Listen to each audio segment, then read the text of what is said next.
C'est Alexandra Brazinville. Je rebondis sur un thème en particulier.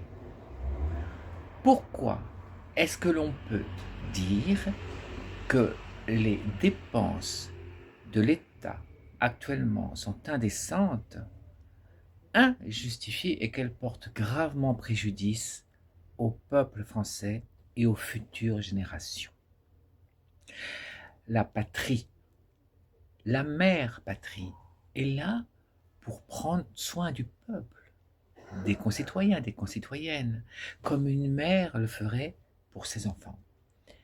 Et en période de vache maigre, comme disaient nos grands-mères, une mère va se sacrifier ou va faire des choix pour que ses enfants ne manquent de rien. C'est pas du tout ce que fait le gouvernement. Alors même que nous avons une dette absolument astronomique, alors même qu'une multitude de Français et Françaises souffrent, les politiques continuent à dépenser de façon absolument boulimique et astronomique des sommes totalement injustifiées pour des choses qui n'ont pas lieu d'être.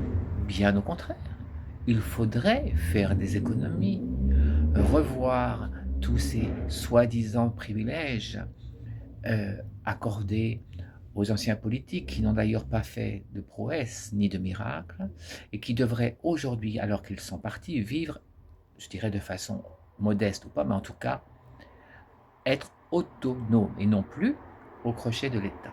Revoir les salaires des députés, des sénateurs qui touchent des sommes astronomiques pour faire un travail, certes, mais qui n'est pas toujours bien respecté. Revoir peut-être l'existence même de certains ministères de second ordre, dans le sens où ils ne sont pas vitaux, et peut-être de les fermer momentanément pour faire d'immenses économies.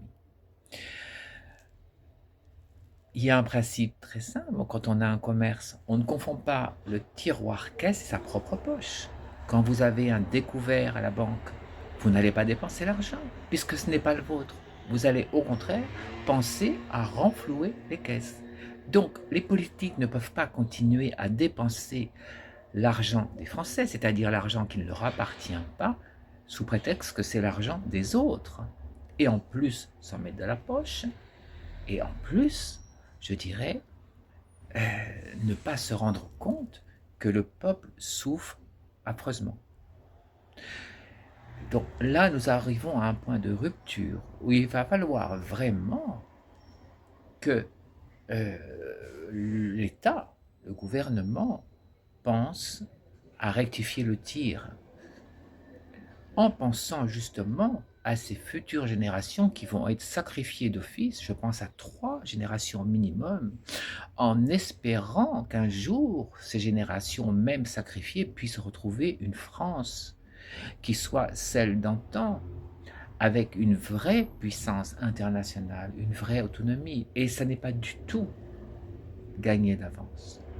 Voilà ce que je voulais vous dire ce soir. Merci de votre écoute.